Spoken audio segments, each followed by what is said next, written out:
This is a 98.9 The Drive special presentation from Studio B at 993 Princess. We're live at The Drive, on Essential Alternative 98.9 The Drive.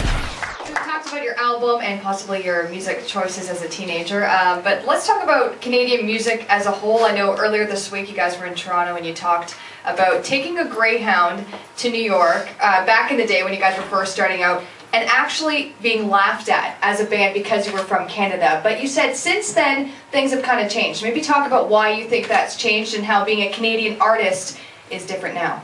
Yeah, I mean, it really couldn't be more different. People really do now associate, I mean, in the extreme, it's like, oh great, now it's violins and beards. I mean, whatever, we'll take what we can get. But it was definitely, you know, yeah, when we went to New York, it was because I think the music industry was still so dominated by major labels at that point. You hadn't seen the independent labels that we saw, you know, put out the records. I think we all know the records we're talking about. In Canada, I think that was a lot of it. I think it was the online world kind of opening up so many possibilities for musicians that, you know, otherwise couldn't get heard, you know. So the perception in the US, I think, was there were like 3 artists that we could all name. There was no awareness of all this whole amazing, you know, community of really talented musicians. You know, it's like the Jason Collettes of the world, and the list goes on forever, who finally have had a chance to be heard, you know. So, and I think it made a lot of the old school music industry wake up too to the fact that people want to hear more music from Canada than just, you know, whatever 3 artists are going to get a big push as the, you know, the subsidiary of the big company in the US. So I think that was it, and it's been amazing to see, and really a point of pride if we've had it, you know, I hope we've been a positive contributor to that too, you know. It's great. Yeah, and we'll throw Kingston Sarah Harmer into the mix Yeah, as sure. well. Yeah. Absolutely. Do you ever think about where your career would be? And it's been talked about many times. You guys are do-it-yourselfers. You built your career from the start, label, always just making your own rules, paving the way, doing it metric style. Not Gangnam style, this is metric style.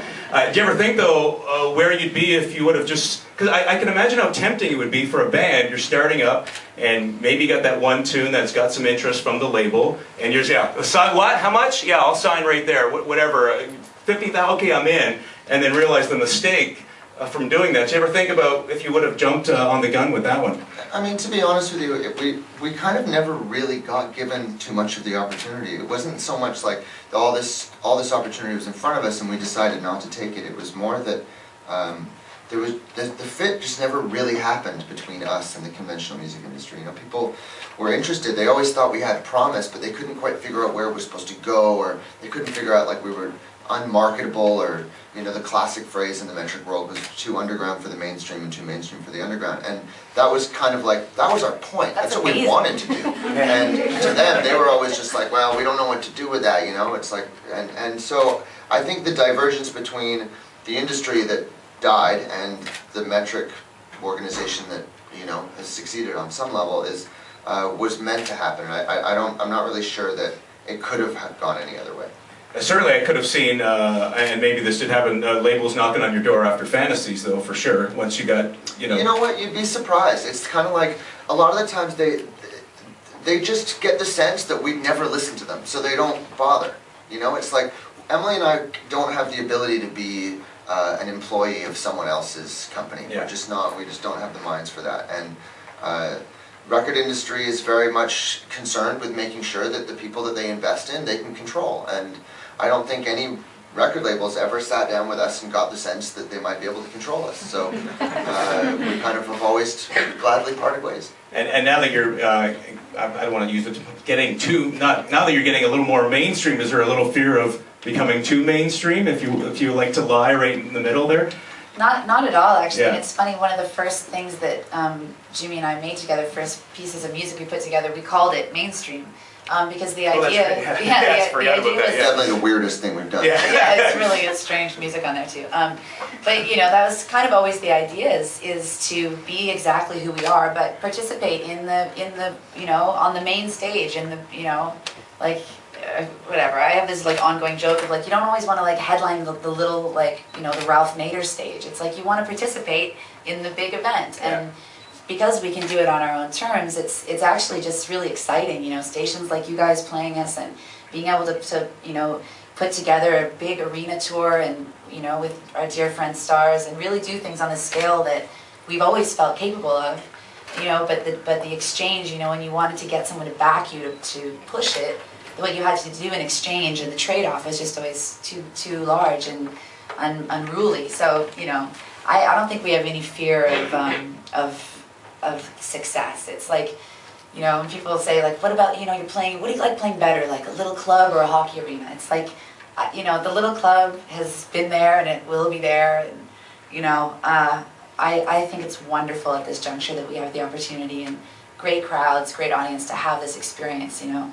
I'm not into like the false humility thing, like we Let's wish face we it. weren't, you know what I mean? It's just doesn't. There's You nothing want to wrong make with some being- money as well, right? Oh, I mean, we all want to yeah. make money at what we're doing, so. Well, to be honest, I Well, think there's almost none left. there's none Yeah. left. No, and in all seriousness, I think that's part of why you're seeing kind of an amazing resurgence of great music around, because there's literally nobody in it anymore who For the money. is for the money, because it's just ridiculous. I mean, that's the DJ world, you know, but like it's just you have to be in it for the love, because the math is just so wrong. What you invest, you know, especially for us, is a lifelong commitment and dedication to our listeners and to each other and to the band. And so yeah, we're way past math logic, that's for sure. And if you stay true to that, people like yourselves will thrive and rise to the top, and you'll be heard, and people will come out to the shows. And since we are talking about commercial success, so we talked about Fantasies. There's 4 singles from that disc, huge singles. By the way, Satellite Mine, I still can't get enough of that tune.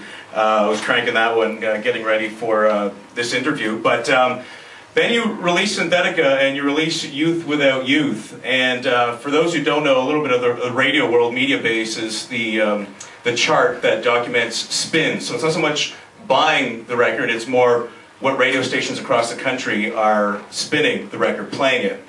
And so Youth Without Youth, for the first time ever in the history of Media Base, debuts at #1 and stays there for, I think it was 12 weeks. It stayed at #1, setting a record on Media Base. So obviously a little commercial success right there. We're going to hear Youth Without Youth right now, I do believe, right? So, Yep. Metric, there wasn't really a question there unless you wanted to comment on or anything about that. Maybe You pretty just go much ahead. covered it No, all. I mean, Yeah. if anything, we would just say thank you. You know, Yeah. we've seen a lot of stations, you know, on Fantasies, they took a risk with the song like Help I'm Alive, and I think they showed respect for their listeners, and you know, what we were talking about earlier, like people are open to hearing something new.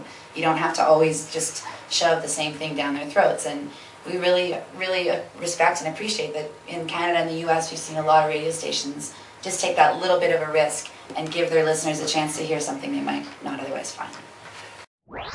Live at The Drive. 98.9 The Drive.